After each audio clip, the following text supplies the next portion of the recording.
Yes, guys, Ryjack back for another video. Today, we are looking at the preview for the Carabao Cup quarterfinal against Brentford. Do City go with a strong 11 or do we rotate really heavy? Let's take a look and see. I'm not sure what we're going to get. I would, of course, like to win this game and like to win the Carabao Cup, but at the expense of the other competitions, no. Carabao Cup ranks fourth, obviously, for obvious reasons. It's not as prestigious as the FA Cup. Certainly doesn't touch the Champions League and comes nowhere near the Premier League, as noted by Pep in that press conference that we're going to look at today.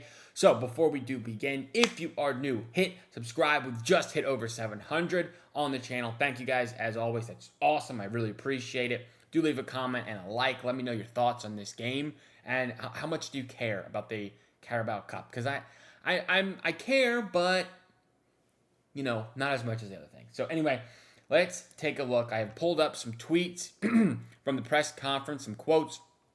First part of news, James Trafford will certainly stay during the upcoming transfer window, which, that is what it is. He's not going to play very much, but he will be staying at the club. He's not leaving. Whether he leaves in summer, I think is a definite different question. I would lean toward he's definitely leaving in the summer, but is what it is.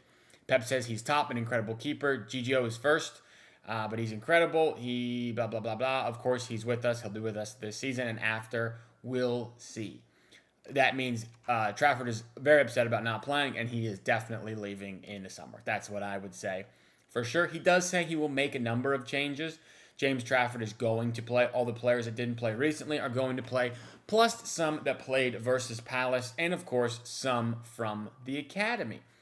How many academy players do you drop into a quarterfinal of a cup competition? I'm not so sure. It's maybe as many as you would think. I would lean towards maybe just Mikasa, to be honest. Maybe some players can come off the bench, but for starters, I'm probably leaning towards just Mikasa starting, I think. Then he talks a bit about his rotational players, which, if you guys have been watching, I'm really concerned about. I'm not really sure what we do in terms of squad depth. It feels like there's 14, 15 players that Pep trusts, and everyone else is just there for training. And, they can train and do their thing, but they're not getting minutes. So he said they missed a father figure on the pitch against Leverkusen. And he talked about how the players don't have it for their age, et cetera, and they're young, and they didn't really try in terms of the final third. And they were maybe too nervous to make a mistake, is maybe what he was looking at. Talked about how Nori and Omar are out, which is unfortunate. He talked about how maybe it's nice to make it this far because we haven't had to play, a super high-level team a bit. Doku is out injured for some time. And then we did have some news about Semenyo's interest from City is being driven by Pep Guardiola, which makes me think this is happening. We're getting Semenyo in January, which is a topic for another video. But I did think I wanted just to mention it because I did come out today. This is the last starting 11 for us. I would guess Brentford go pretty strong in this competition. When's the last time Brentford were ever, really in contention for a trophy? I'm sure it's been quite some time.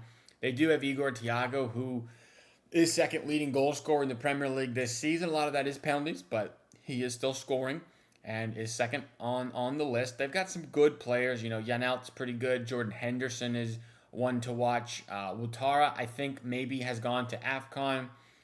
Nathan Collins is all right. Vandenberg's all right. Kelleher is pretty good in general. Lewis Potter's all right.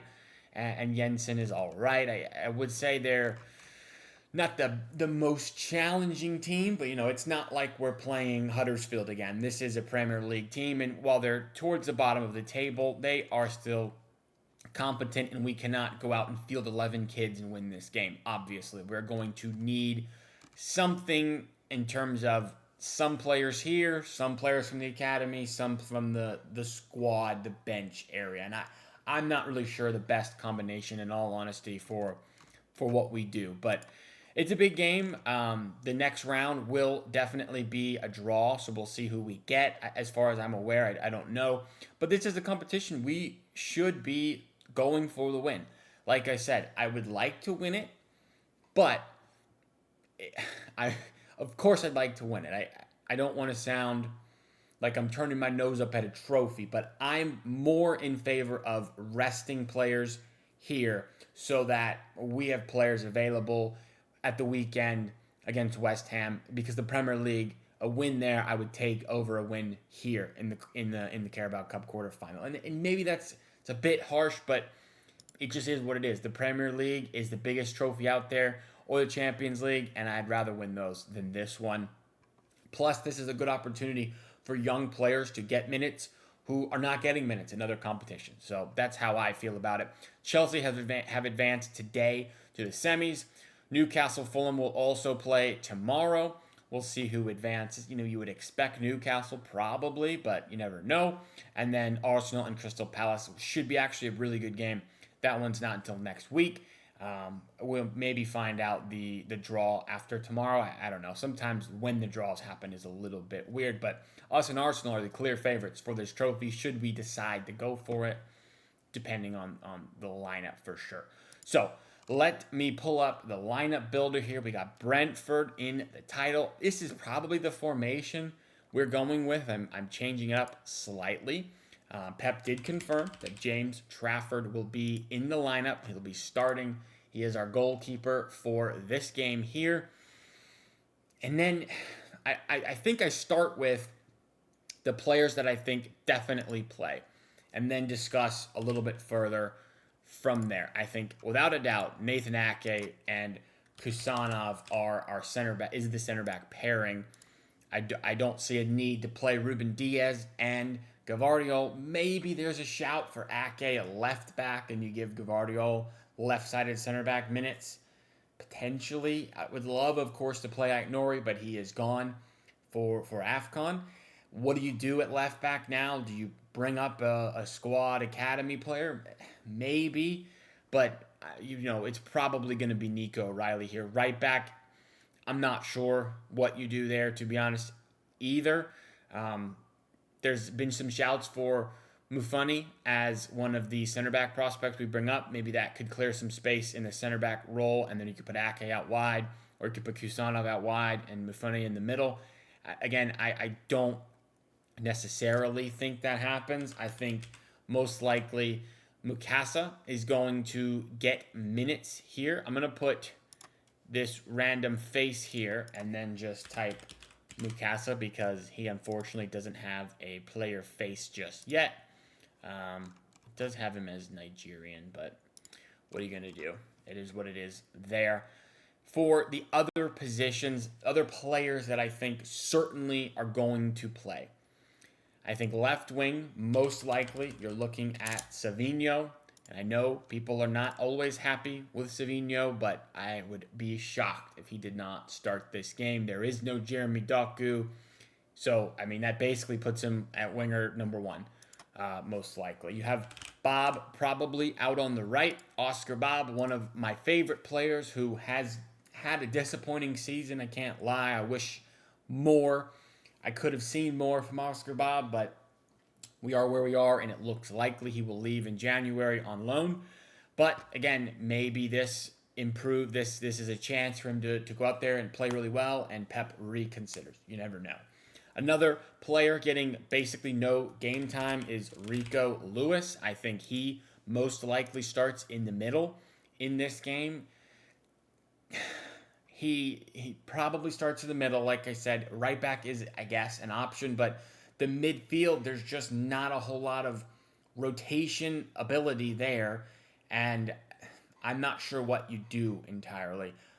You could play Nico O'Reilly and Rico Lewis together in the midfield, but really I think Nico O'Reilly is essentially a full-time left back at the moment. I'm not sure we're going to see much Nico O'Reilly this year in the midfield. Maybe eventually he transforms into the midfield some more, but I think probably this means Nico O'Reilly unfortunately does not get a rest, and he starts. He is young, 20 years old, so maybe he's up for it, and it's not going to be a huge deal. He'll be able to do that job. Out at right back, I think you're probably going to see Mateus Nunes again. He's been really good, lately. He's had some poor moments here and there, but on the whole of the season, he looks like the best right back option we have.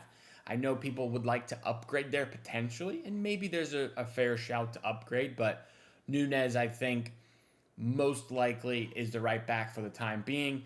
Maybe we address an upgrade in the summer, but honestly, I don't feel as bad as I did previously with Nunez at right back. The other two midfield options, I would love to see Foden play, but I think I'm going to give him a rest, and I'm going to go with Ryan Cherky in the middle. Foden gets a rest. He has played quite a bit of football. This means that Cherky is the one who is available here. Let's see if this is working. And it looks like the website is having an issue. So for all intensive purposes, we are going with Ryan Cherky here and Nico Gonzalez here in the other midfield role. Unfortunately for Nico Gonzalez, he is basically playing every single game at all times, and I'm not really sure there's anything we can do about it because there's no other player that can play in this midfield role.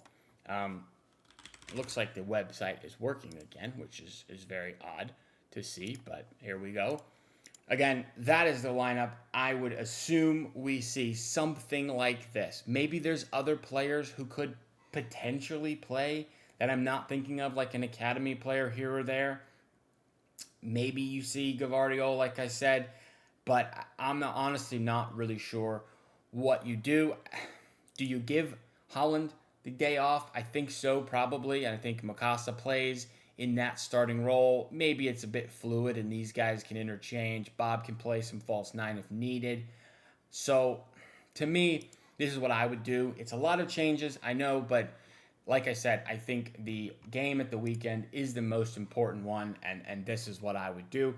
I do think City, while we rotate, we do have enough to win the game, and I will go with a 2-0 win for City. Brentford, while I do think they'll go strong, have not had a very good season, and I hope that's enough for City to overcome, win the game, and move on to the semis, and see who we get in the semis. But anyway, that is it for the preview. I do appreciate you guys watching. Like I said, if you are new, hit subscribe. We're going for 1,000 subs on the channel. That'll be a really cool milestone to hit at some point. Like the video, comment your lineup. Let me know what you would do as far as changes, of course, and how much do you rotate, how much do you care about the Carabao Cup, a trophy that would be nice to win. So anyway, I will see you guys in the next one. Peace.